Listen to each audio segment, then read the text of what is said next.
Shout out Young Swisher. Get up, let me begin. This is 𝗬𝗎𝗓. You ain't heard about us yet, well you better know now, because it's the place that it all goes down. Get up, let me begin. This is 𝗬𝗎𝗓. You ain't heard about us yet, well you better know now, because it's the place that it all goes down. Shout out Young Swisher. Thank you guys for tuning in to another episode of State of the Jungle, presented by the Right Way Sports Network, TWSN. I'm your host, Malik Wright, joined by my co-host as always, Daniel 𝗦𝗢𝗢𝗕𝗏, Logan Fulmer, and Evan McPhillips. We got a jam-packed show, a lot of stuff to get into, a lot of stuff to talk about. But before we do, make sure you guys do us a huge favor, give this video a like, subscribe to the channel, turn on post notifications so you guys never miss when we go live or when we upload content from the TWSN studios. Boys, it's one of those days. It's one of those days. Hell, it's one of those weeks. We have a lot that we've got to get into. There are a lot of things that we talked about, that we discussed leading up to today's show, obviously with the recap show and obviously the morning show. I just want to ask a simple question to start us off. How are we all feeling? How are we all feeling? Evan, let's start with you. We'll get into it. Okay. Logan, man, it's been a rough week of football for me, man. It was tough to watch. It was tough to swallow. It was tough to watch again, and then the same. It was ugly, and I hated almost every second of it. That's really bad. Yeah, man. I mean, I'm excited to be on the show with you guys. That's the one thing I'm excited for. About. So, as far as the football goes, I mean, listen, it's good conversations, and that's the part I'm excited about. We have stuff to talk about, and we can kind of put our hats on and say, hey, here's what I would do to fix this shitty situation that they're in right now. So yeah. Well, before we jump into all that, as you guys know, if you're a Bengals fan, everyone has heard of the unfortunate passing of Bengals legend Rudy Johnson. Rudy is a legend here in the 513. So the reason why so many people fell in love with the Bengals. Prayers, thoughts go out to him, his entire family, and the entire Who Dey Nation. Hasn't been an easy week for Bengals Nation. I definitely send my regards to anyone, to everyone. This loss definitely hit home for a lot of people. You could tell how important he was to his teammates, to fans, and so many alike. So rest in peace, Rudy. It'll definitely be missed here in Cincinnati. And I guess we should start the show off by, there's a lot of chatter right now. There's a lot of chatter right now in Bengals Nation. Some of the chatter has taken a turn that I didn't expect it to take. It's been weird. Some people are saying we should go out there and we should trade for Russell Wilson. I'm shocked that people want Russell Wilson, but I understand it. The Cincinnati ties, he was born here in Cincinnati, and people would like to see him finish his career while also keeping the Bengals season afloat. People are also looking at it like, Russell Wilson is a former a former Super Bowl champion. He's a guy that we can win with. He's a guy that will keep us floating. And I guess I will open it up for the entire panel to discuss. Do you guys think the Bengals should trade for a quarterback? Let's start there. Evan, let's start with you.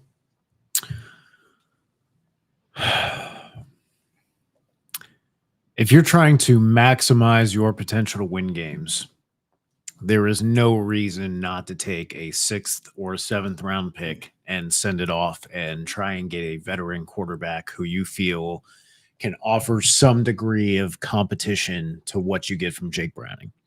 Because originally the argument is that you have Jake Browning, who is familiar with this system, who had success with this coaching staff 2 seasons ago, right?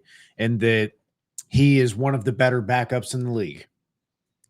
Through 7 quarters of football, your team has 8 turnovers. The whole thing about being the backup, what did we say when we were talking about guys like Shedeur Sanders, when we're talking about the backup quarterback conversation? What do you want from a backup quarterback? You want them to come in to execute the offense at a decently high level and focus on taking care of the ball and managing the offense. You've got none of that.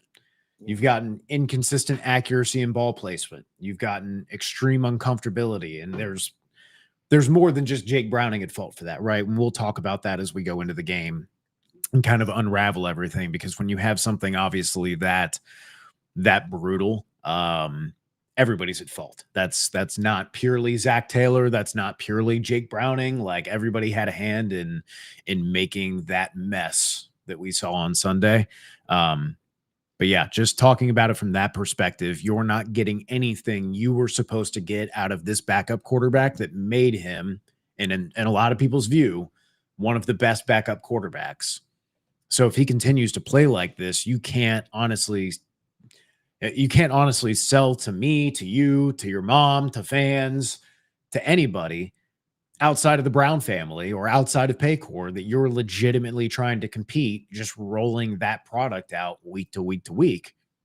And that a quarterback, even if you say, hey, we don't want to trade assets, we're going to try Brett Rippon, we're going to try Mike White, like, try something, because clearly what's happening right now is not going to work. So if it persists like this, there's no real reason with what value you've gotten and generally get from 6th or 7th round picks, if you're trying to compete this season genuinely, to just toss one of those picks in that direction. If you really want that extra 6th or 7th round pick, okay, trade back in the 4th round next year and you'll get one. Like, that's how easy it is to pick them up, right? So long story short, yes. Do I think they do? No. I think they roll with Jake Browning, and I don't think they make any change at any point until they go back to Joe Burrow, if they do it all this season. So that's my thought. Logan? I think the thing for me, like, first and foremost, I think Jake Browning is and should be on thin ice. You know, what that looks like with how they proceed, you know, that's up to them. I'm all for looking at other quarterback options, but the biggest thing for me is you could just tell everybody on the field was totally disinterested. And yes, that's a score. There's so many other factors, but at the end of the day, you have to make plays for your quarterback. You have to be in there for your quarterback. Like, that's the leader of your team. And you know, truth be told, Jamar Chase, T. Higgins didn't seem very interested in doing that. You know, like they just didn't. And, you know, maybe that's a score. Maybe that's a Jake Browning thing. Maybe that's just all this frustration built up. Nobody was making plays. And that is something that is just contagious when you're not getting the energy, when you don't have the confidence in the guy back there, when you're not doing whatever it is to continue that flow and continue that momentum. Things start to unravel quickly. And if it starts to get thing where the frustration, you know, boils over with Chase and T. Higgins in a more obvious way, then there is no reason not to go put a better product on the field, at the very least, for them. You know, we talk about Russell Wilson and Jameis Winston, and yes, I think those are probably the most clear avenues for a trade, because they're both backups. One's the QB3. Like, there's not many teams that have the luxury of doing that. The cost isn't going to be very high, but those people, one, can hold a team together. They've shown the ability to do that time and time again with that veteran presence, or just the presence of Jameis Winston as itself, like their ability to throw the ball down the field. Those are things receivers get excited to play with. Like, that's what would at least keep everybody in, keep everybody wanting to make plays. And, you know, again, I think that Jake Browning has done a lot of things well in the years past, but at the end of the day, he is a backup quarterback. If Jake Browning all of a sudden is utterly terrible and horrible, that should surprise nobody. He's a career backup quarterback. Like, that is a very likely outcome. That Jake Browning is just bad. Like, that is a very realistic and probably more likely outcome than not. That's why it says I'm all for going out and acquiring another quarterback, just because I think it can inspire and just keep the team afloat, keep the receivers wanting to make plays, and just give them more chances to really go out there and make plays. And I think that's what they want. And it's hard. It'd be hard not to give that to them the rest of the year. Completely. I think for me, there's a couple ways to go about this. The first way is, it doesn't hurt to call, right? And that's, I'm putting myself in the shoes of Duke and Zach Taylor, right? If I'm Zach Taylor right now, I'm looking at the team and I'm saying, hey, I do think that Jake Browning, there is a chance, right? They go out on Monday Night Football, and I think there is a chance that they win. But it doesn't hurt right now to call around and ask, because the backup you got right now is Brett Rippon, and you're looking around. What does it hurt to give a 6th round pick? Yeah.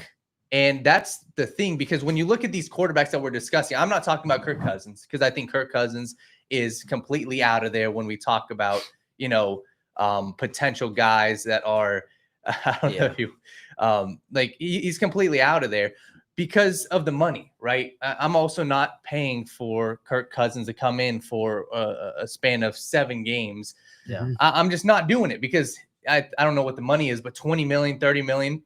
But I believe there's guys out there, whether it's a Tanner McKee from the Philadelphia Eagles, or whether it is, you look at the Rams and you call around, ask about a Jimmy Garoppolo, ask about a Stetson Bennett, Jameis Winston.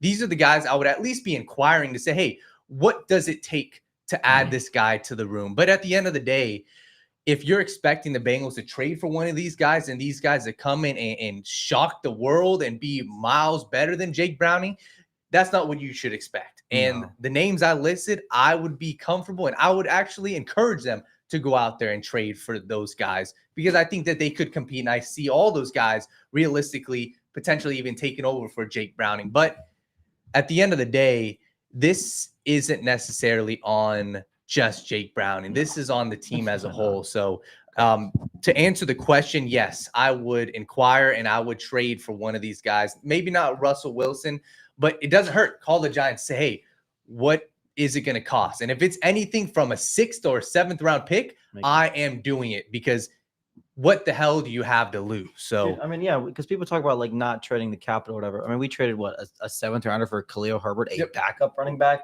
Why wouldn't we pay the same for a potential starting quarterback, which is a much more valuable position? I think you guys are making sound a little easier than what it is, personally. Really? Not that I agree with the Bengals. I just think that it's a lot to ask a quarterback to come in week 3 to learn a new offense, especially when we know that Zach Taylor and company have been slow to change. But this is why we've been talking about this since last year. This is why we've been talking about addressing the backup quarterback position since last year. These are things that they could have done a long time ago. But yet and still, they sat on their hands and they convinced themselves. They said Jake Browning is the best backup quarterback we can find in the National Football League, or that we're willing to find. So therefore, you can miss me with the Zach Taylor is under no scrutiny or no fault because Joe Burrow went down with an injury. No. This is still the backup quarterback that you chose to live and die by. Let's be honest with yourselves. Joe Burrow's been out 2 seasons. He's missed 2 full seasons due to injury. You knew that there was a chance. Yes. How big of a chance that was, I have no idea. But you knew that there was a chance that Joe Burrow could miss some time at some point due to history. It is your job, right? We like to praise Zach Taylor for being a CEO and a company man and a manager and all this kind of stuff like that.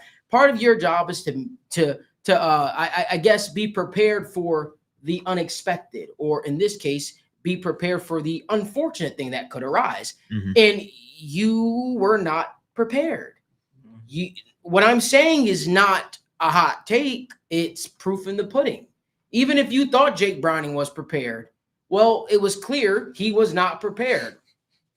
Because if you looked at the results that they put out on Sunday, that was an ill-prepared football team. That was a team that came out, got slapped in the mouth, got punched in the mouth. And I refuse to believe Christian Darrisaw made that big of a difference for the Minnesota Vikings, that all of a sudden the Minnesota Vikings are killing it with Carson Wentz, who looked like Carson Wentz back when he was with the Philadelphia Eagles before he tore his ACL.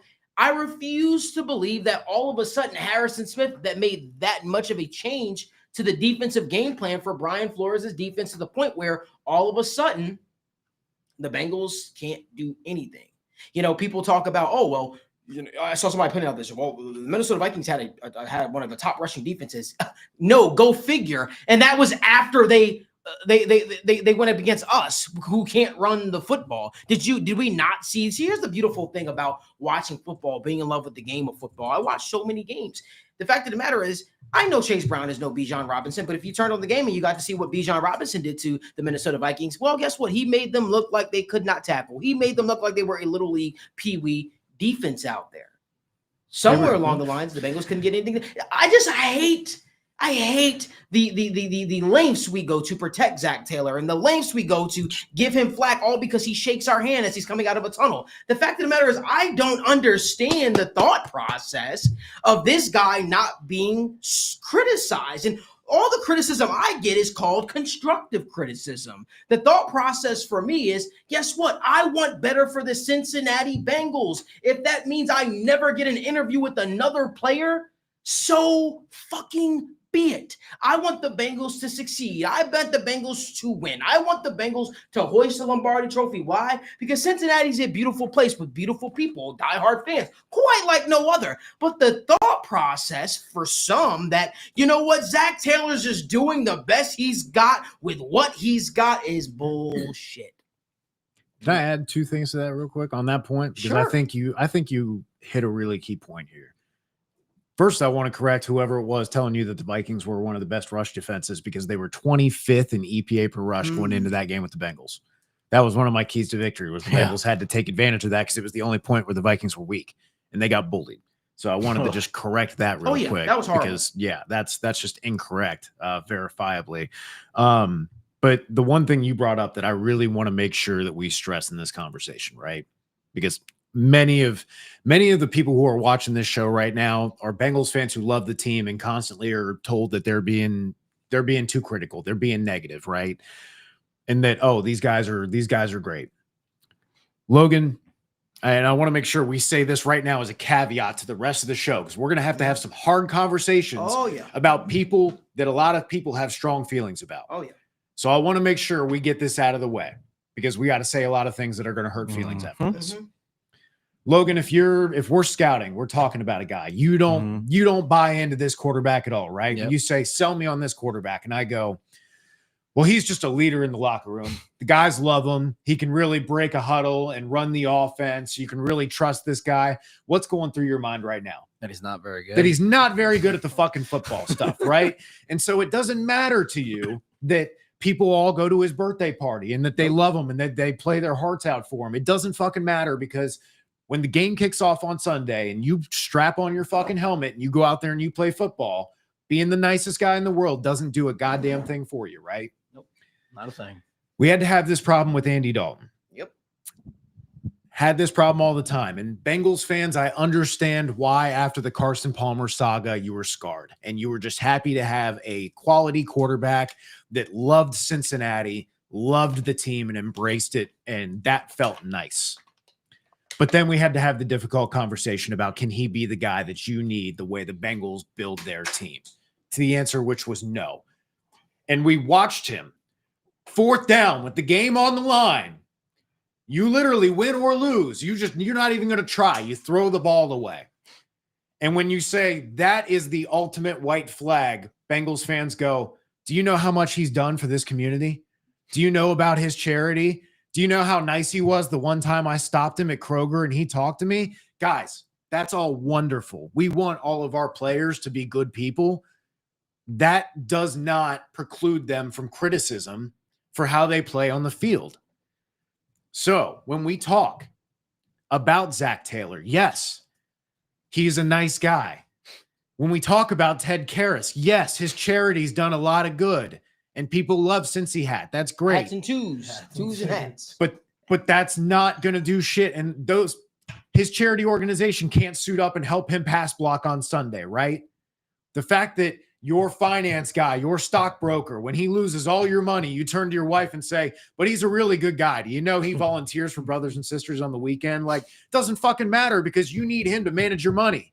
We need players to win football games. We need players who want to be out there. We need players properly motivated. We need players who aren't getting blown off the line of scrimmage every play. But that's who we're extending, right? And when we're talking about the head coach and we're trying to be fair and say, hey, the roster's constructed this way, so we're going to give you the credit there. Yes, you're a great CEO. You say the great things. Yes, the players like you. But when the game kicks off, what happens? And that's the conversation we're going to have. So I want to say I understand. These are good people. They are great people off the field, and we love them for that. But we're going to be talking about what they do on the field today, Twos and hats. because that's what matters, is what happens when the game kicks off and when the final whistle blows. The outside stuff doesn't matter right now. No, we don't want Deshaun Watson. No, we don't want Greg Hardy. No, we don't want guys like that. But it just can't be, oh, these guys are saints, or, oh, they are very nice off the field and spend their time doing good things. So now they can just lose games for us or just be not even playing at an NFL level. I want to get that out of the way. We don't hate these guys. We acknowledge they're good people, but we got to talk about football stuff because that was embarrassing and you looked like an XFL team. Ooh, I think you cooked there. You said a lot of the stuff that is uncomfortable to talk about. I think that when you have a show like we're fortunate to have with so many great people who love tuning in and such a great group of co-hosts, I think sometimes people think because we are in Cincinnati, I guess maybe we hold our tongue to things that we might want to say or things we could say. Let me be very clear. When I first launched State of the Jungle, think about it. Think about what the name means behind that, State of the Jungle. I honestly wanted it to be a time for all of us to come together, have a discussion, talk about our frustrations, talk about our excitement, talk about everything as a whole. That was the whole meaning behind me launching this show, State of the Jungle. Unfortunately, it feels like when we jump on this show, far too often, it feels like it's more a negative tone, and it feels like we're discussing the issues of this team. And again, I'll preface this by saying this. If you're looking for a show that is going to sugarcoat things and tiptoe around the answer, this is not the show for you. If you're looking for a show that is going to quickly just go by and say, you know what, we go get them next week, this is not for you. But if you're looking for a show of ball knowers, of people who are going to include you guys in the conversation and talk about the issues with the team while also discussing the positives. I thought there was a positive or two on Sunday that I'll get to. Then this is the show for you. Honestly speaking, I wanted to bring a New York style to Cincinnati when I moved from New York, New Jersey, and this is what we're doing here. We're going to discuss this thing through. We're going to talk it through. But please know that nothing that we say is a personal attack. Do we have a personal vendetta against anyone? We are all fighting for the common goal, which is to see the Bengals do well. Now, to go back on that question, should the Bengals, trade for a quarterback?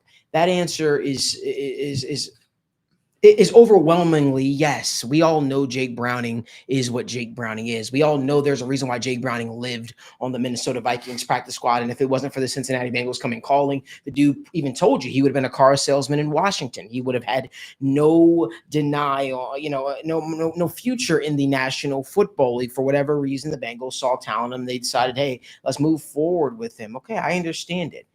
For me, though, I look at it and I say, could a Jameis Winston help this Bengals team? Sure. Is he going to come with interceptions? 100%. Does Jake Browning right now come with interceptions? 100%. Could a Russell Wilson help this team? Sure. Is he going to give corny ass press conferences? Yes, he is. Is he going to probably motivate Jamar Chase and T. Higgins? Probably not. But is he going to at least give you a couple deep balls and have a fun looking offense every now and again? Sure. Let him cook. Let him think that he's still that guy that he never was. Listen, at the end of the day, there are some backups that this Bengals team could go out and say, you know what, maybe this team person could help our team. But can I tell y'all something, the real reality of it? The reality of it, the time to do that wasn't week 3. The time to do that was a few weeks ago. The time to do that was in the off season for the just in case factor. Now you have to live and you have to die by the Jake Browning-led Cincinnati Bengals offense, whatever that looks like. If it's going to be 3 interceptions a week, so be it. So be it. Because that's what this coaching staff signed up for. Understand, Al Golden, when you took that job and you decided to leave Notre Dame, this is what you signed up for. You were signing up for a coaching staff that was on the hot seat, that was expected to win now. Dan Pitcher, unfortunately, you probably could have been a hot head coaching candidate, but now you're tied to this. So I say all that to say, yes, the Bengals should bring in a veteran quarterback. But the answer, the fact remains, it seems like they're way too confident or resting on their laurels. They're way too okay with just getting by. And we'll see what happens. Which leads me to the next question, guys. There's a 2-part question in this, all right? Does anyone actually believe in Zac Taylor? That is a loaded question. And no, I'm not talking to his family members. No, I'm not talking to the people that he gave jobs to. I'm talking to my co-host here. I'm talking to those of you in the comment section. Let's actually discuss this. Does anyone believe in Zach Taylor? But before we discuss that, before we dive into the conversation, I want to let you guys know I hear you when you talk. I hear you when you discuss things. People have been telling me for the longest time, Malik, you guys need to come out with State of the Jungle merch. So I listened, and we have decided to do that. So we got these new shirts coming out, and I think I'm going to do a little bit of a giveaway, but I just want to hold this up for the people. It's a pretty cool shirt. It says, 𝗬𝗢𝗢 the right way. Obviously, we got the little logo on there, so the Bengals can't come calling and be like, why you take our, our thing a whole 9 yards. But we want to get you guys more involved. We're going to do some sort of a giveaway for you guys. Let me know down in the comment section what you guys think of this shirt as well. I know Logan was really, really pumped up for it. He was really, really hyped for it. And we just appreciate you guys. I'm actually rocking it right now, too. So I appreciate you guys for those of you who have commented and said that you guys did like it. But let's talk about it. Does anyone actually believe in Zach Taylor? Logan, start us off. I don't know the last time I could say yes to that question was. like truthfully, I mean, like we talked about it all last year. We talk about the slow starts. We talk about so many issues with him. And it's never been like, hey man, I'm really glad Zach Taylor did this today. Hey man, I really, like this thought process from Zach. Hey man, I really like what Zach Taylor said today. Like there's never been much, excitement with the guy. And some of that's his fault. Some of that's just being a head coach. The head coach is always going to get the fault. The head coach is always going to kind of be that, the guy that goes to the press conference and says the average things, and you kind of just tell he's getting by with some of the stuff. But, just with that and just with how he is on the football field, there's never been like anything that really to write home about. He's fine at what he does, but I think he's just fine at everything. There's like if you're comfortable with fine and you're just comfortable with the comfortability of it, sure, I guess I get it that you're a Zach guy or whatever, but he doesn't bring any excitement. There's no massive advantage in the leadership and in the locker room, that these other coaches that don't have too much. Look at the offense. We complain about it time and time again. Not marrying the run in the pass, the slow starts, everybody's been talking about the offensive linemen. They suck. They leave and they're good. This guy comes here and they stink. Like there's not much good pointing in Zach Taylor's direction since he's been here. Yes, he took us he didn't really take us to a Super Bowl. He was just a coach on the team that went to the Super Bowl. But again, that team wasn't very fundamentally good. We threw the ball deep every play and let Jamar Chase and Higgins make plays. And our line sucked. Our line has sucked ever since. It's the same issues over and over and over and over and over again, which, again, you're going to point that blame at the front office? I won't argue with you. I won't argue with you one bit about it. But if you're a head coach and you know that, you got to be making up for it. You got to be bringing so much advantage in other ways that he's not doing. I'm like, maybe in a situation, there's a world out there where Zach Taylor's a fine coach for other teams, but it's just, I don't think it's here. And I don't see the path for it to be here. The issues have remained the issues for so long. There's nothing exciting about the guy. There's nothing, super promising. There's nothing like if you even talk about Zach Taylor, and you're like, what does Zach Taylor do well? Or what, every coach does this. Every coach has this about them. If you're like, what is Zach Taylor's like trademark style of coaching? What do you even say? He's a motivator. Like he's, did you watch that game on Sunday? Is he? Like that's what I'm saying. Like when you're creating a coach or your dynasty team, your fantasy, you got to pick a style of coach. If you're looking at those options, you're like, what the hell is Zach Taylor? Because he's not the motivator. He's not the tactics. What's the one where they come to they have a better time on visits? Yeah, he's a good hang. He's a good hang, man. Yeah, but there's nothing. Again, there's just not much excitement. There's not much thrill. There's not much on the field savviness that makes you excited about him. And he's just a fine guy, that's all. He's just fine. Completely. And for me, I'll sum this up very quickly. You look at every other team, and this has been my common theme. I look at what other teams are doing, whether it's offensively, because that's his calling card, or just in general, success wise. And everybody else is flashier. Ben Johnson comes in. These other coaches come in. And for me, you look at the season that the Bengals had, it is abysmal that, and you can go look at the last decade of teams in the NFL. Show me a team that had that much offensive success and missed the playoffs. And sure, you can probably point out like one team with the Tampa Bay Buccaneers with Jameis Winston. I understand that. But also go look at the amount of one-score games. And that, for me, is where I drew the line last year. I said, hey, this team, albeit the defense wasn't as talented, that team was far too talented to not make the playoffs. And that has to fall back on the head coach, because there's multiple games. We'd step on this post-game press conference or post-game show. We'd come to State of the Jungle and say the same thing. Well, Zach had a chance at the end of the game, and they blew it. So, like I said, there's a lot of blame to go around. But at the end of the day, show me another head coach that has survived 3 losing seasons. And this is even going beyond, right? Marvin Lewis. 3 losing seasons back to back to back.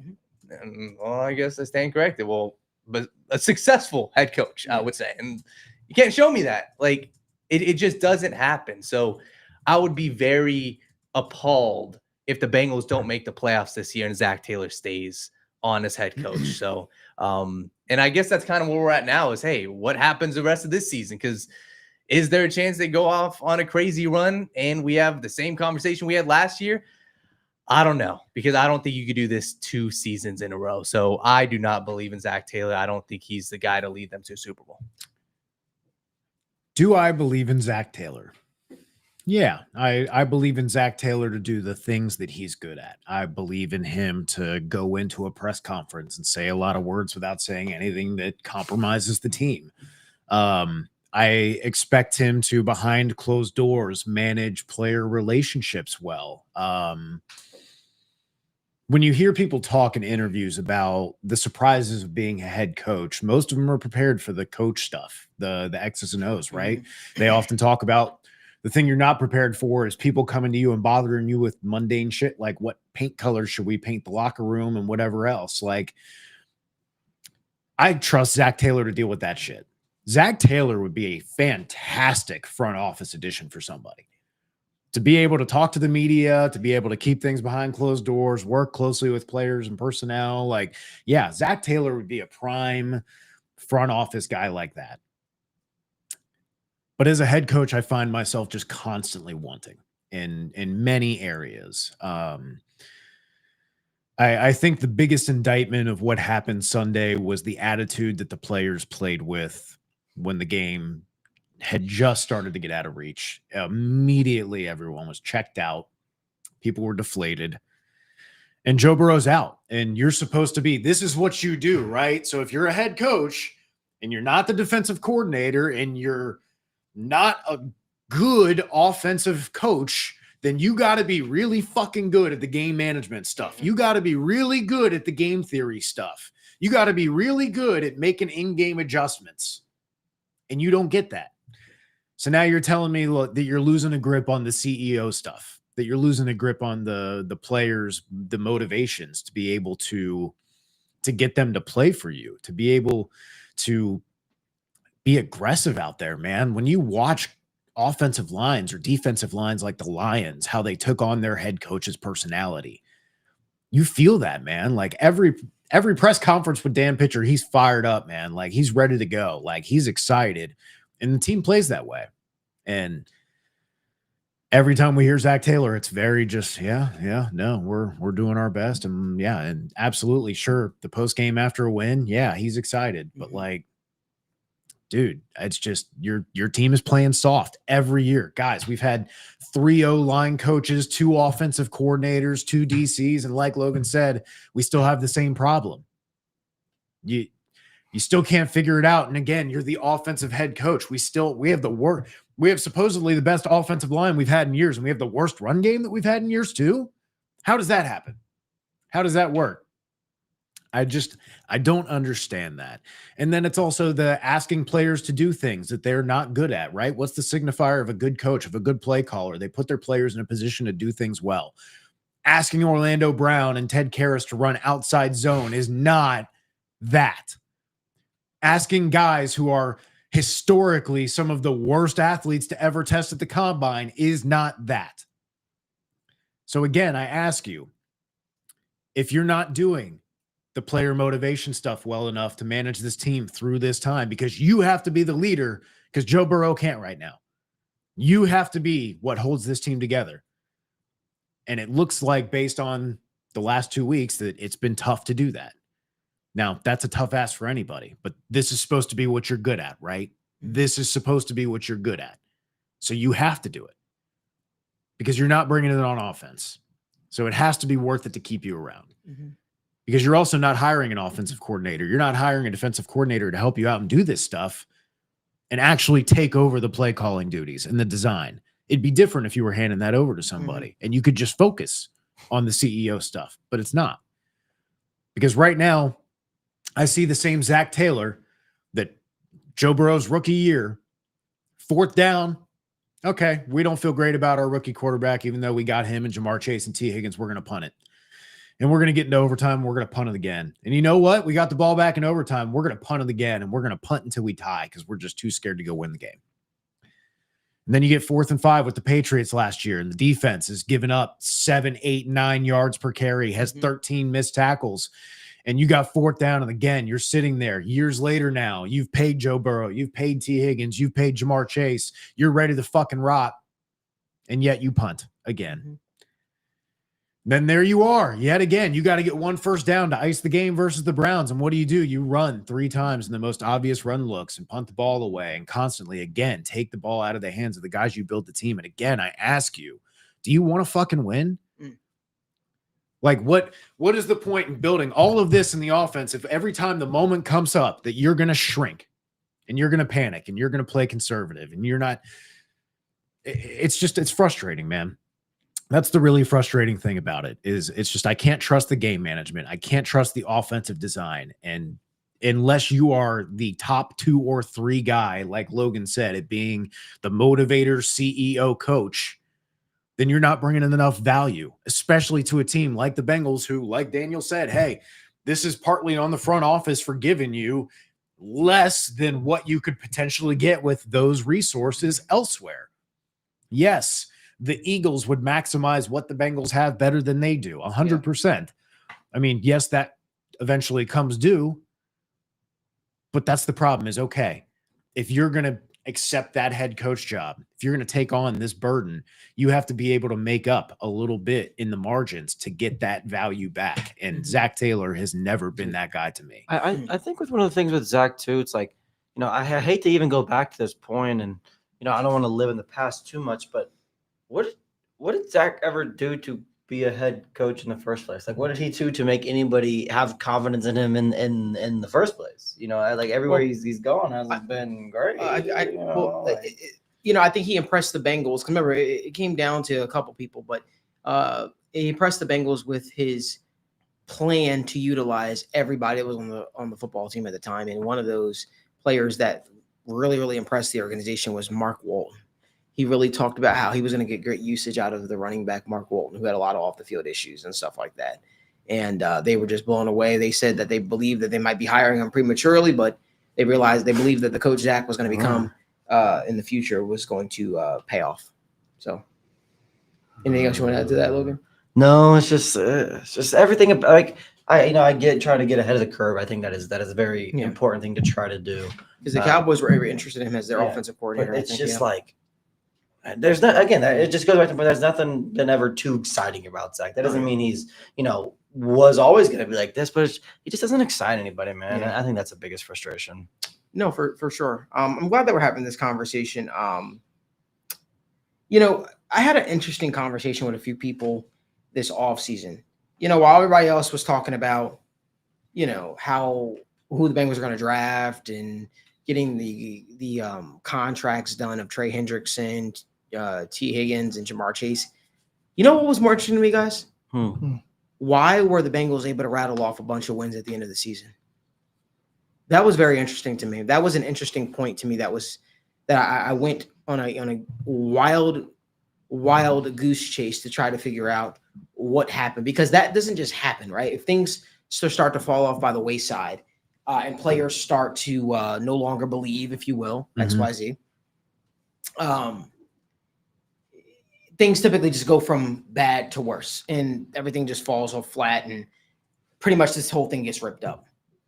I said, in talking with some players and talking with some people from the Bengals, I wanted to know who was responsible for it. What were people hearing? I even talked to some of my insiders, some people who again, might have even more knowledge than I might have. Do you guys know who they said rallied the team, got the team to believe, was having meetings with some of the leaders of the team, going into offensive meetings? It was shocking to me. Can you guess who that person was? Drew Sample. No, I'm being. He's got to do something because apparently he's not even blocking anymore. Yeah, that is very, sorry, very I'm true. taking. That is very true. Anybody want to take a wild guess who that person was? Damn pitcher. No, it was Lou Anarumo. Shocker. It was Lou Anarumo. They said Lou Anarumo took on a leadership role for this team that they never saw before. Lou Anarumo knew he was getting fired after the Steelers game. Marion Hobby knew he was getting fired after the Steelers game. Craig Pollock knew he was getting fired after the Steelers game. All those guys knew that they were out. They had nothing else to really coach for besides their futures. And they still didn't give up on this team.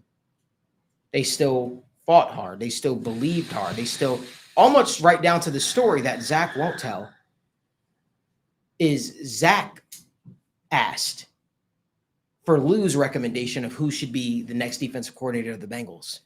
And Lou said Al Golden. Lou said hire Al. That was a Lou Anarumo recommendation. Now, some people might love that. Some people might hate that. But this is what I was told by several people. I was told that he held this team together. If you guys remember at the end, that last game of the season, remember how many players came out just giving Lou Anarumo praise? It was Trey Hendrickson. It was Sam. So many people were coming out just saying so much credit to the defense. To me, that made me take a step back. I realized somebody had to fall on the sword here. I realized somebody had to be the fall guy. And by somebody, it was multiple people. But I didn't expect to get that answer. I'm not going to ask this question right now. But if the Colts keep doing what they're doing defensively, I think we might need to have a conversation. Listen, I understand why Lou had to go, right? I understand why Lou had to go. Make no mistake about it. But I do want to ask you something.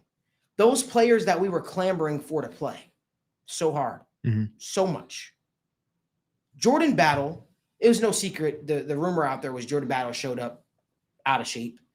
Wasn't ready, didn't take the news of Von Bell being the starter well. But it makes you wonder, though, was he right in not wanting to play some of these players? Did he see something that maybe, there was a gentleman that the Bengals signed. You guys will find this story a little bit funny. There was a gentleman that the Bengals signed. I don't even know what his name is. He was the defensive tackle. He was the former defensive tackle of the Patriots. Remember they signed Lawrence Guy. Lawrence Guy. Mm-hmm. True. This is a true story. They knew they needed cornerback help. They asked for cornerback help. They walk into a meeting, and Lawrence Guy is just sitting there, and they're like, "There's your help. There's your corner." They got together as a collective, and they said, what the fuck? When's the last time this guy's played? They literally did not know what Wasn't to it like say. week 4 when they signed him and then he was playing the next week? Yes. A lot. It was Another shrewd move by the Bengals front office. What do you mean? To get a guy who can contribute that late in the season? What do you mean? Yeah. And so there was a lot of pushback on ways to improve the defensive side of the ball. Not as much pushback as you guys saw with the 7th round draft pick being given for Khalil Herbert, who's not even on the team anymore. I saw this to say there was a lot that kind of went into some things. And LeVar Holland says, when Zach fired Lou, he pulled the blanket off of himself. Now we see you, bro.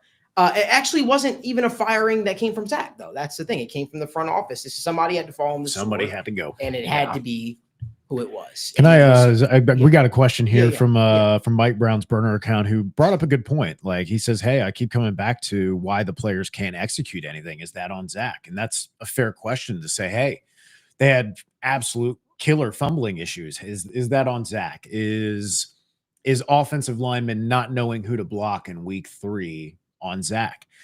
No, I would say it's not all entirely on Zach, because Zach didn't wait until the week before the season to sign Dalton Risner. And then obviously you're probably going to have some communication issues there.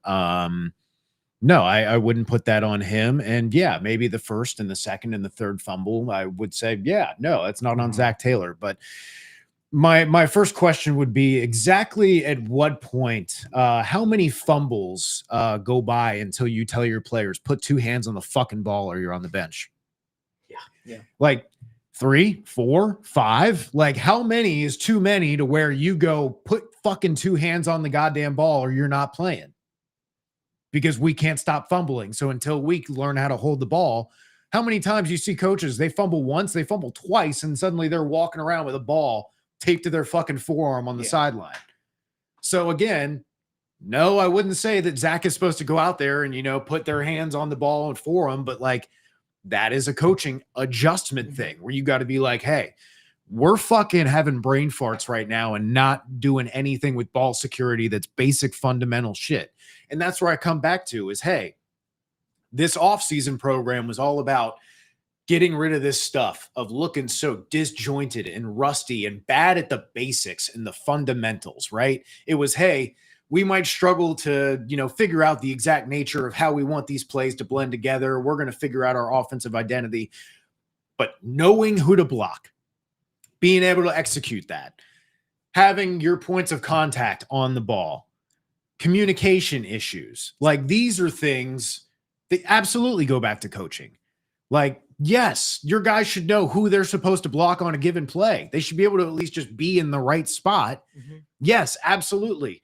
If they're not executing a reach block, sure, you can't go out there and do a reach block for them. But if you're asking, like I said, Orlando Brown to cross formation on wide zone, at what point do I stop blaming Orlando Brown for not being able to execute on wide zone and start blaming the guy who's calling wide zone with the least athletic offensive line in the NFL? So I have a question for you, and this question for the entire. This is a part 2 of our original question. Does anyone believe in Zach Taylor?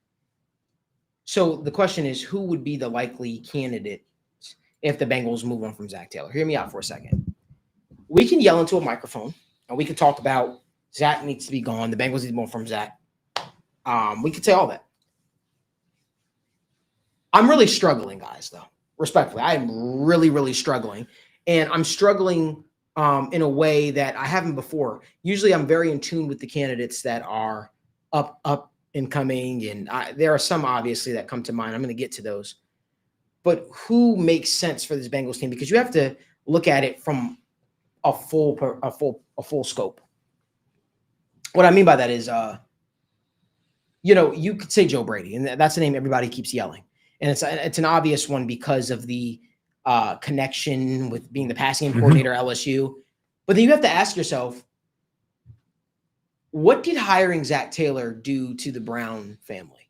Is that going to make them gun shy on hiring another first-year head coach, young offensive-minded coach who's 35 years old, who doesn't have a lot of skin in the game? This is a very real thing that you have to ask yourself. And that's not how Malik Wright feels, but this is where my mind goes. How do they think? When it comes to Brian Flores, I love B-Flow. Let me just start by saying that. I love B-Flow. But do you say then, hey, you know what, we're going to hire a really good offensive-minded coach. We have to hire somebody that's going to be able to keep the offense afloat. But then you also have that weird thing out there. And you know, the Brown family, Mike Brown especially, doesn't care about going against the grain with the NFL or disagreeing with the NFL. But Brian Flores did have a lawsuit out on the NFL. Are they willing to go into those waters? Then it's like, obviously you could say Bill Belichick, but then are the Bengals going to pay $9 million? No, you guys, I'm just saying. Are the Bengals going to pay $9 million to buy out a coach who has seemed like his best years are behind him? Yeah, you know, obviously there's that mutual respect there. So if it's not any of those three guys, who are some guys that make sense? Maybe Todd Monken. There we go. Okay. So first I want to say on the Brian Flores account, because I do love that and I understand, hey, on the counter side, if you've invested so much into your offense already, who's going to take a medley and motley crew of defensive players with very specialized skill sets and get the most out of it? Brian Flores, right. So if you want to be cheap and lean on defense and get the most out of that, Brian Flores has been doing that in Minnesota for the last 2-3 seasons. Like it's been literal no-name defenders And he's got them playing like top 10 defenses year to year to year, right? Very difficult to do. On the other side, I would also trust him to hire a very specialized offensive coordinator and go, this is you. Hands off. I don't fucking touch this. And that Which one would guy attract gets to a lot work of people. with the offense the entire time and focus on that shit. And in the game, he's not sitting there trying to be head coach and worry about personnel and fourth down and what decision he needs to make with timeouts, because he's focused on the fucking offense. That's what I want more than anything, is someone dedicated to do it. Because I repeat again, there's maybe 2 or 3 coaches at any point in the NFL who should be coaching and coordinating at the same time. That's just a belief I have. On the Todd Monken front, because you talked about a young coach that might have scared them, right? A guy with no prior experience. Todd Monken is not your typical guy without prior experience, right? He's pushing 60 years old. I think that could make it a very unique blend of opportunity for the Bengals and Monken, because most NFL teams would not be eager to hire a guy much like Wade Phillips. Hey, you're older defensive guy, like typically, and offensive guys even too right now. They worry about the game passing them by. They worry about, hey, if it hasn't happened for you now, why not? But this is a guy with a proven track record, turned around Southern Miss, won 2 national championships with Georgia, and was absolutely dominant, and then was offensive coordinator for 2 seasons of basically MVP level play for Lamar Jackson. This guy has had multiple different quarterbacks, pocket passers, dual threats, designed offenses that took the best abilities from all of them. And also maybe has a little bit more of that seniority and maturity that would make it attractive to the Bengals, but also for the 2 of them, probably would not be the most sought after or coveted head coaching candidate because of that age, because of the lack of experience, which also could be appealing to the Bengals price-wise. So that's where I kind of come, where this is an offensive mind with about as proven track record as you get, with 2 different college programs and an NFL team now. You've got many years of success here and multiple different offensive designs. He's going to be cheaper than almost every other coordinator or candidate you would get. Joe Brady is going to be the hot name, is going to be, 3 probably teams. Command $10 million a year. Right.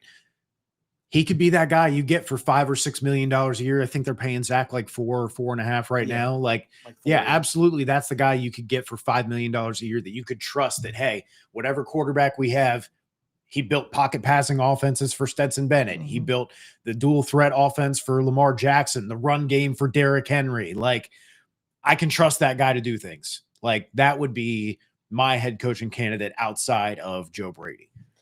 So outside of those names, right? Because I think outside the Joe Brady, Brian Flores, Flores, Todd Monken makes a lot of sense. I think those guys are going to command a lot of money, and because these coaches are getting paid like ridiculous amount of money. I think the Bengals are one of the cheaper organizations that pay their head coaches.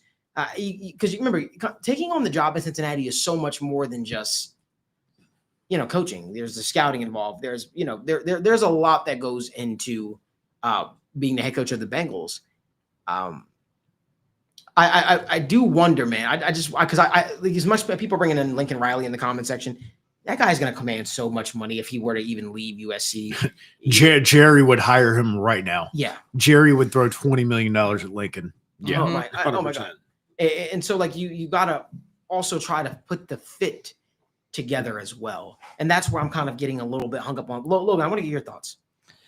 Yeah, I mean, it's so tough because, I had some guys that I kind of like and still do. But talk to us. I was just saying, but like, your thoughts earlier, I think they all kind of sort of trickled down that same thought of the Zach Taylor. Well, I'm curious to hear the names. No, and I will. But like, I can really see that kind of bothering them. But I think I'm looking at guys from organizations that have had success, that have done a few different things. Yeah. And I think the guy that I keep coming back to, I'm a huge fan of the Green Bay Packers offense, and for a number of reasons. One, they just continue to be good. Their receivers always kind of suck. Say what you want about Jordan Love. We know he's not the best quarterback in the world, but he gets the job done. Malik Willis comes in. He gets the job done. They flow in and out of different things. They do a lot of creative different things well. Their offensive coordinator, Adam Stenavich, it has been their offensive line coach for several years. That's kind of how he got that title for them, helping with the offensive line. And look at the Packers offensive line. Ellen Jenkins, David Bakhtiari, a lot of these people just moving around, playing different positions, and just having really solid offensive line play with no matter who you have. And obviously when you hire a guy like this, there's so many other questions that come with Like everything we just talked about that Zac Taylor does well. We have no clue how this guy does in these scenarios and in these things that make him, the more the head coach. But in terms of the football knowledge side of things, I like a guy that has had success, much like Brian Flores, but in the inverse. He has an offense. He doesn't call it, but when he's been responsible for the offensive line, the Packers offensive line has been great with very little for several years now. So, and that is an area where the Bengals continue to struggle time and time again. So when you have a guy that has that experience there, and he's been in that Packers offense, listening to LaFleur and do all these creative things, like What's his name again? Adam Stenavich. I've heard of him, yeah. He just is, again, it does worry me in terms of everything we kind of complained about Zac. There's so much unknown with him, but the possibility of him, doing a lot of things that could help the Bengals with the offensive line, with the run and pass, the Mike LaFleur system, with how all these things look. It's just fun. And I think it makes a lot of sense. Again, there's so many questions like that, but just to continue in the LaFleur family. So you're good. I'm sorry. So I just want to ask you something about that. I think the biggest thing for me is, if you're considering a coaching change, you want somebody that's going to be able to come in and demand and get the front office to come up off of some of their beliefs. And it has to be somebody that the front office respects. It has to be someone that they can't be like, well, you're young, you listen, you kind of just we do what we want to do. There are some coaches out there that get certain guarantees in their contract of things that they would like to see from the organization. What coach out there can get that? Because for me, you would want someone that can, number one, has proven themselves, but also that that the front office might respect enough to come in and maybe change their philosophy on some things a little bit. And I think for me, that's where I'm kind of, I'm sorry to keep bringing it up, guys, but I keep having a little bit of a hang up on who makes sense for that. Because you figure Brian Flores is going to be a guy who's going to be looking to get a second chance to prove himself again in the league. Does that scream wanting to ruffle feathers? Does that scream, hey, wanting to come in and make a change? Also, like, people talking to John Gruden in the comment section. I personally don't know why. I understand, like, it's John Gruden. Who wouldn't love John Gruden? But his last run wasn't really good. He is. I mean, am I wrong? And he also had a whole fine. issue. His whole thing is his issue. It was just kind of the legal thing. He's also, I believe, he's in a lawsuit with NFL as well. So that's another thing. Like, I like John Gruden. Listen, he was going to be one of the names I brought up. I think but the Brown family are litigators, and if there's one thing lawyers don't like, it's litigious head coaches. And that's the thing. Gruden's got a lot of baggage, and he's just got a lot. I mean, he's all over social media. Listen, I like him, and I think, for me, I want a guy, Malik, like you said, give me a guy that's going to demand the respect. And for me, if I'm moving off of a Zac Taylor, like I like the guy that you brought up. For me, I want one of these big guns to where, hey, I hate to say it, I like the Todd Monken one as well. I do. Todd. So I like the John Gruden name. He's all over the place. He wants to get back in the SEC. I like what he's doing on social media, but I also think he's going to be interested in other jobs. Look at the Giants, Jackson Dart. I think that could be interesting. But the name that I think is my favorite outside of a Joe Brady, I think it has to be like Mike McCarthy, to be honest with you. And the reason why I say him is because I know it's kind of crazy, but I'm very confident he is going to be a head coach in the NFL next year. I'm extremely confident. He is one of the top two guys in terms of candidate, not just because of what he's done in the past, but he was going to get that New Orleans Saints job. It was his, but he didn't want it. He was focused on the next year's cycle. So obviously the Saints were looking Kellen Moore. Okay, he's with the Eagles. All right, he's their next guy. But for me, when I look at the rest of these guys, he's a guy, he's won at the highest level, albeit 2008, 2010. But I look at what he did even with Dallas, right? His 3 seasons, the past 3 seasons before Dak Prescott got hurt, even when Dak Prescott got hurt, you saw some of the highest flying offenses in the NFL. And so for me, that proved, hey, this guy's not washed, right? If he would have come out and had a dud in Dallas, okay, maybe it was a fluke just because of Aaron Rodgers. But I saw a guy who had 3 straight 12-plus win seasons, and he couldn't get it done in the playoffs. And that is probably the biggest knock. But you are walking into a team who has a franchise quarterback placed in your lap. You're walking into a team with Jamar Chase, and look at what he did with CeeDee Lamb. CeeDee had 1,700 or 1,800 receiving yards. That's Ja'Marr Chase right there. So I look at and I say, hey, this is a guy that's going to demand excellence, and he's a guy who is proven. So for me, that at least checks those two boxes. The biggest concern is the money. He was making around $8 million with Dallas. He's probably going to want more than that, especially at his next stint. But Mike McCarthy is the guy I'm very confident is going to be interviewed for these jobs, whether it's a New York Giants, whether it's a Miami Dolphins. So if the Bengals were to move off of Zac Taylor, Mike would have to be in my conversation simply because, hey, he has done it before. He's won a Super Bowl, and he's worked with the best of the best at the quarterback position with Brett Favre, with Aaron Rodgers, with Dak Prescott. So, like I said, when you look at these other names, I think that he deserves to be in the conversation, but I do like these other names that were thrown out, Todd Monken, Brian Flores, and the rest of them. Logan, you said if you had a few more names, I'm very curious on who those guys were. Well, Stanovich was one, but I think this one's a little too close to the Zac Taylor kind of mold. But Mike LaFleur, the Rams offensive coordinator is just, it's a lot of you get to the floor, you get the McVay. That's like the dream coaching blend nowadays. But again, it's just coming from that organization. And Lord, I see what you've done for the Packers offense. And just what he does for the Rams now, and being their offensive coordinator, and just. And I know it's a McVay thing, but I still think there's again, it's hard to bring in guys that don't necessarily call the offense on some of these teams. Like, it's hard to really fully trust them. But the Rams just do so many things well, man. Mm-hmm. They do. They run so many creative schemes. They always can run the ball. They have so many great play actions. They have so many great, offensive line schemes, just receiver schemes. They do so many creative things. They just do so much well that just gets people like fired up and wanting to play football on that team. It's just, it would be very tempting not to bring in a guy coming from that organization with the bloodline of having success in the NFL as well. But again, there's obviously some sort of like Zac Taylor like connections there coming from the Rams and doing all these things. But I think those are the two guys that, just to try to find some different names that I think just kind of could end up being in the conversation. What about some names that I'm just going to throw some names out there? You guys say, just tell me just nah. I'm just going to throw some names, okay? Vance Joseph. No. Okay. Clint Kubiak. No. Depends on how they look the rest of the season. Okay. But We'll probably not. Yeah. That's all I really got. Again, the list for me is very, because like, here's the question I keep going back to. Do we want, would you guys consider a college coach? That's what I was going to say. Would you consider one? I'm very weird about that. I think the Bengals would not. I think that would make them clutch their pearls. I don't know. It's one of those. I don't necessarily think so too. But if you're trying to find that gap of, let's just get a head coach. We know he's a good guy. We know he does a lot of these things. We know he's a motivator.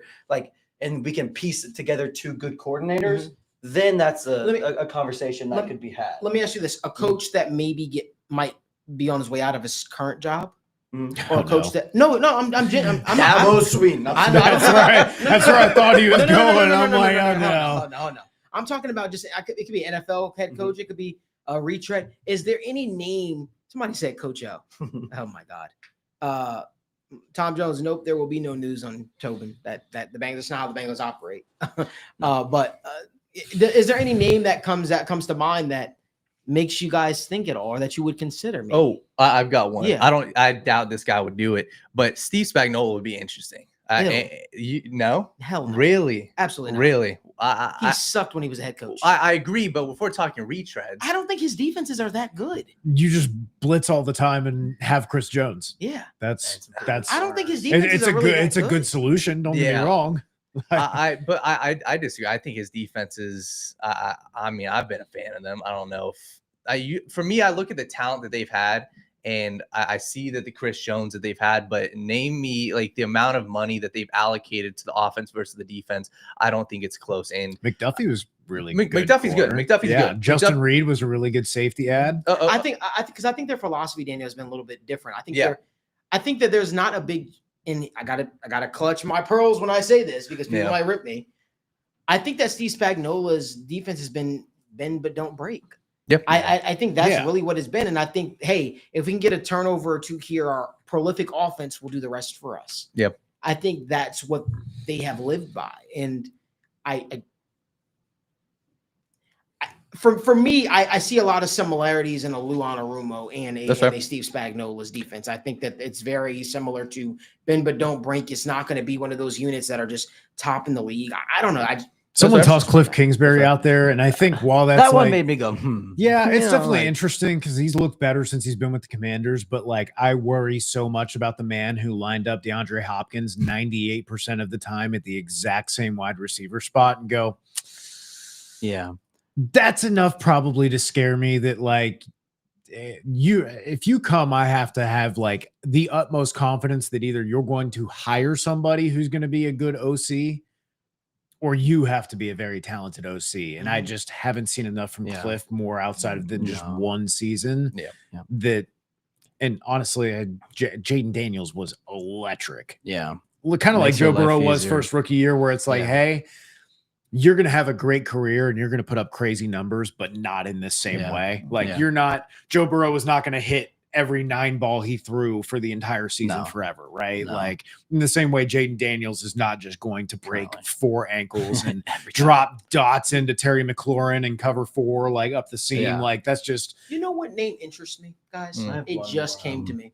It just came to me when we were sitting here. Jim Schwartz. Jim Schwartz interests me. I've always liked Jim Schwartz. Everywhere he's gone, his defenses have. I always feel like he's kind of like that Wade Phillips mold of like, dude, you know what? Just be one of the best like 5 defensive coordinators in the NFL for 20 years and then retire and have a good time. I wish we had more appreciation for those guys. He had one good year as the Detroit Lions head coach, right? Where they went 10-6. It's tough to win. It's tough. It was tough. It's tough to win. Dude, it's a tough fucking job to do. And I think, like I said earlier, I will keep saying this until the cows come home. I think a big mistake that a lot of first-time head coaches make is they come from being an offensive coordinator or a defensive coordinator, and they feel I have to mold this team into my identity, and what I did has gotten me here, instead of trusting your input to be mixed in with whoever you trust to bring on. Like if I bring Logan on to be my offensive coordinator, I'm not going to be like, all right, here's my playbook. You make this happen. I'm going to be like, hey, I think these are good concepts. I think these make our players good. Try and mix these in as best you can. But this is I'm trusting you. I'm hiring you. I'm bringing you in to do this. Because again, it's hard as fuck to be one of the best 10 offensive coordinators in the world in the NFL. It's hard to be one of the best 10 head coaches, one of the best 10 defensive coordinators. Being that at the exact same time you're trying to be one of the best head coaches is really fucking hard. And like, it is a lot of information to process in 45-second intervals. It's tough for any person to do, and no one person should have to do that.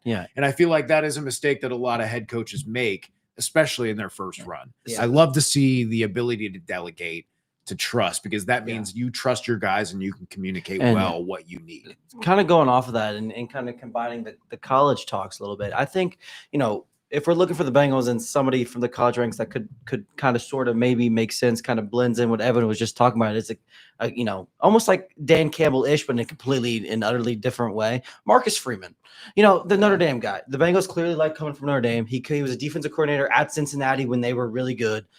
Led them to the playoffs there, just took Notre Dame to the college football playoffs as well. He is an incredible leader, and that is something that everybody who is ever around him really stands for. Even go ask Al Golden about him. There's just so many things that if you're looking for that kind of guy, that, that true head coach that's going to let the coordinators coordinate, and he can just really focus on keeping the team together. He can obviously do the defense. That's what he did. That's what he's known for. And he can do all these things there. It's should probably get some players excited. He's got the Cincinnati ties.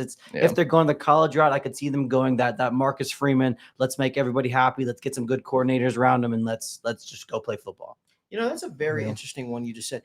My thought goes, if you hire an offensive-minded coach, how likely is it the organization leans on you a little bit, especially if you're a first-year coach and they say, hey, keep this guy Al Golden as defensive coordinator. Like genuinely, that's where my mind goes. What? Because I don't think any of us know the deal Al Golden signed to be the defensive coordinator. We don't know how many years it was. But you got to wonder, will they lean on that? Will they lean on their staffing assignments a little bit? Will they give them free reign to pick their staff a little bit to a degree? Because I know I know that Zach Taylor was given free reign to pick his staff, and then he was leaned on to not pick his staff, the next time around, if you will. So like I don't know. My mind just goes in a lot of places, guys. It really goes in a lot of places. And I think it's gonna be a conversation that is going to keep changing. Let us know down in the comment section who you guys think makes sense. Somebody says, I really like Antonio Pierce, guys. I'm sorry. Evan agrees with you. Evan is jumping for joy over there. Yep. There's fun stories, right? Like Jake Browning coming in that season, surprising people. It's a fun story. But then, when people get carried away with it and start taking that and running with it and going, Jake Browning should probably start in the offense over Joe Burrow, even when he comes back. Like that's, we should be able to appreciate fun things like Linsanity without going like, hey, this guy's going to be like the next All-Star or Hall of Famer, right? Like you can enjoy something without feeling like you got to take it to like, all right, so when's he get his gold jacket? Like, it's just, like we can just enjoy the nice things and be like, hey, that was the best 3-game stretch of Nick Foles' career. And we don't need to talk about, does he need to start for, all 30 NFL teams? Like, no, he just had the best 3-game stretch of his career the same way that Trent Dilfer did that one time. Like, it happens sometimes and it's fun, but we need to just appreciate those and not necessarily extrapolate them to much more grandiose aspirations, to put it that way. I agree. I agree. This is a fascinating conversation. I think we all leave here with no resolution on our thoughts. I think we leave here with no resolution. I think we can all agree that it absolutely won't happen until after the season's over. Oh yeah, 100%. That's not. Somebody asked that question. It was like, do you think that Zach will be fired mid-season? No, that the Bengals. I think they don't operate that way. I think they have too much respect for Zach, and obviously. He had some very good seasons here in Cincinnati, and he was a part of this culture shift. And he's a guy that took over after Marvin Lewis. But at the end of the day, what did it take Brian Callahan a year and a half to go, man, this isn't going well. Maybe I should give up play calling. Yeah. How long has it been now? 5 years? Longer. 7. This is going on 7. This is year 7. This is year 7 of At what point does the thought just cross your mind of like, hey, like maybe like, again, just to do something different? Again, I come back to, we've had different O-line coaches. You've had how many different offensive linemen now? 25, 30? Like, what would be so funny and not funny really, but kind of funny, just a little bit, tad bit funny. If the Bengals moved on, if they moved on from Zach and then they said, you know what? Let's hire our old friend Mohamed Sanu. Lou Anarumo as the head coach. What if they did that? That would be interesting. If they said, Lou, that would be kind of funny. Lou, would you come here? To become our next head coach? That would be very interesting. What if Mohamed Sanu was just the head coach and he was just as perfect a head coach as he was at quarterback and just never missed? Somebody asked this question earlier in the comments. They said, "Do you think?" Somebody said, "What about 𝗲𝗏? I'm good." Somebody said, "What do you think about?" They said, do you think Zach will be getting another job as a head coach in the NFL or a coach in the NFL? I think that Nebraska would come calling after Matt Rule gets offered another job somewhere else.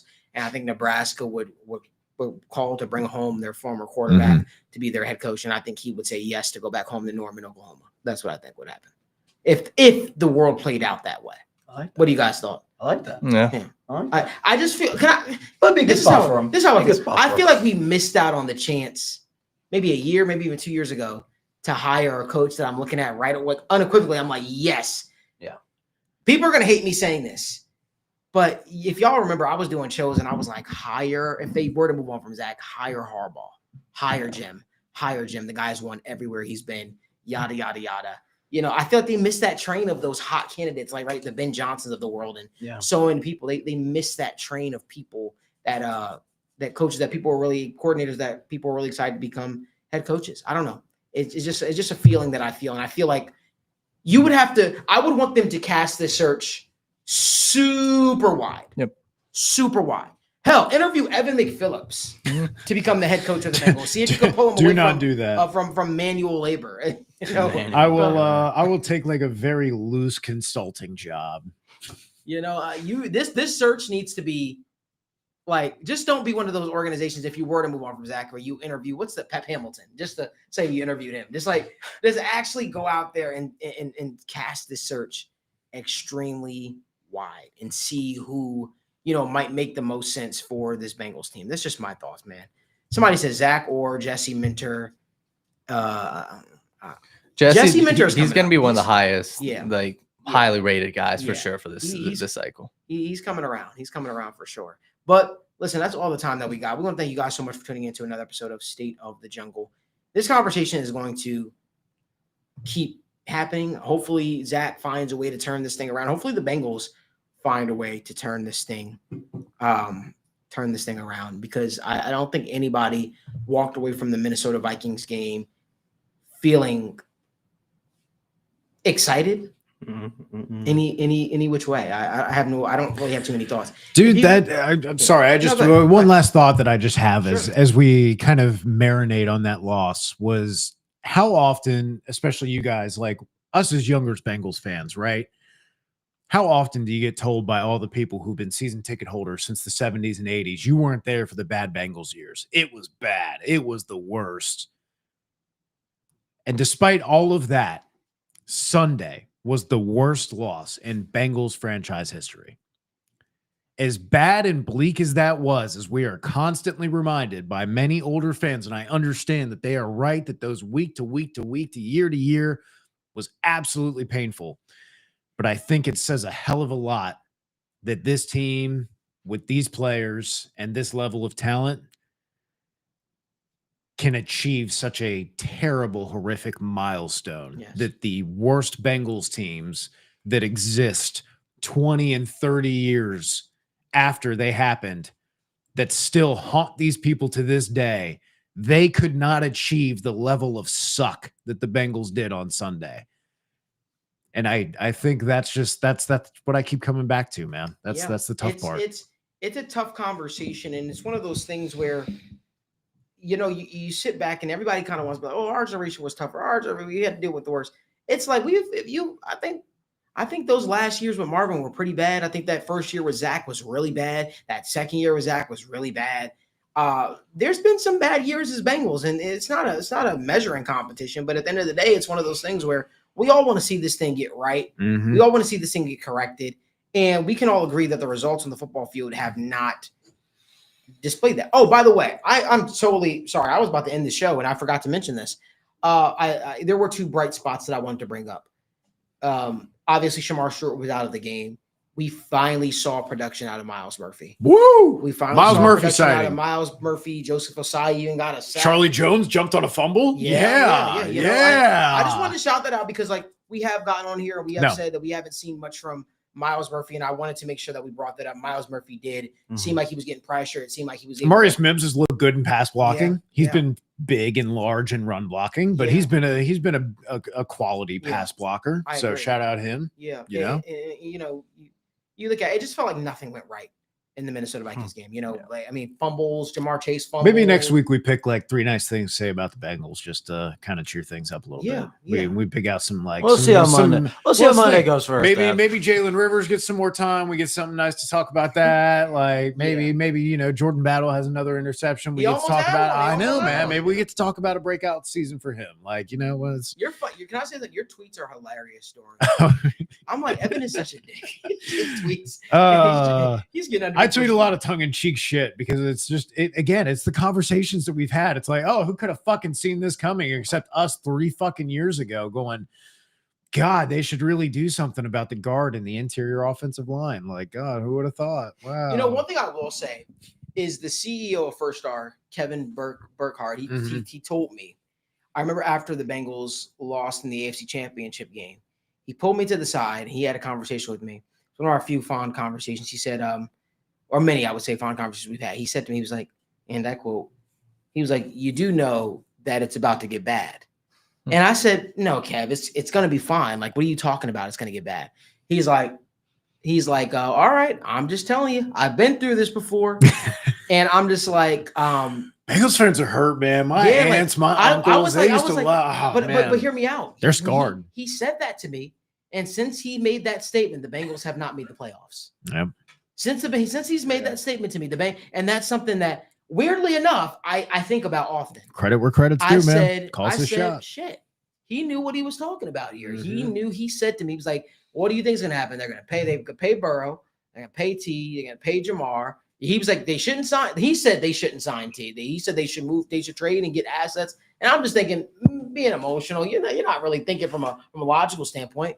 He was accurate with this thing. I don't know about the whole Trey T thing, but I think he was more so accurate from the standpoint of he saw this thing going downhill.